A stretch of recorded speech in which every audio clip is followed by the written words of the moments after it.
সকলকে স্বাগতম জানাচ্ছি কুকিং ব্লগের আরেকটি রেসিপিতে। লাটকা খিচুড়ি রান্নার রেসিপিটি সম্পূর্ণ দেখার অনুরোধ রইল।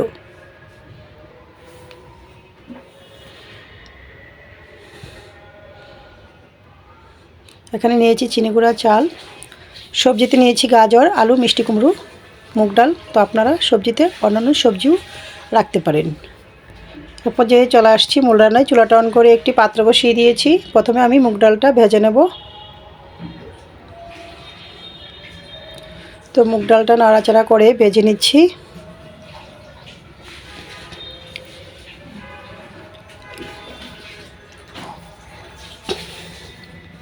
মুগ ডালটা ভাজি হয়ে গিয়েছে। তো পাত্রটি ক্লিন করে পাত্রটিতে আমি বেশ পরিমাণ জল দিয়েছি। মুগ ডালটাও ধুয়ে দিয়ে দিয়েছি।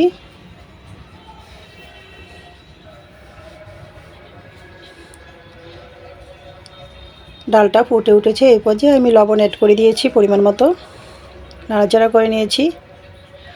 ডালটা যখন 70% হয়ে এসেছে এই পর্যায়ে আমি একটা ডাল ঘুটনি দিয়ে ডালটা ঘুটে দিয়েছি।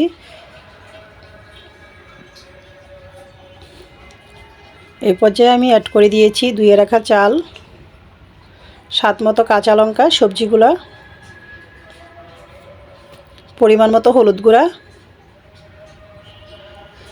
আবারও নাড়াচাড়া করে নিয়েছি।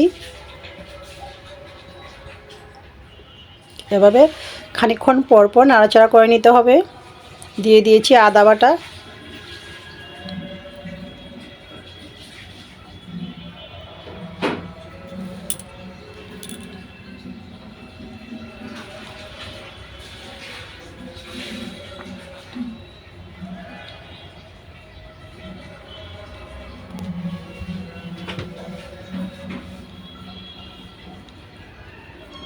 দিয়ে দিয়েছি টালা, ধনিয়া, জিরা একসাথে গুঁড়া।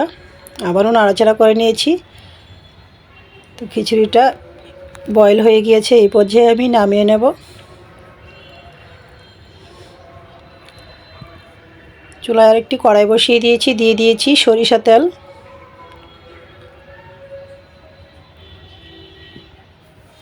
ফোড়নে দিয়েছি 5 ফোড়ন, শুকনো লঙ্কা, তেজপাতা, ঘি। নাড়াচাড়া করে সব কিছু ভেজে নেব।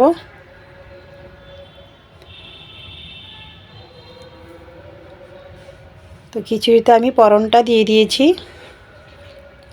আবারও নাড়াচাড়া করে নিয়েছি। তো রেডি হয়ে গিয়েছে আমার নিরামিষ লাটকা খিচুড়ি রান্নার রেসিপি।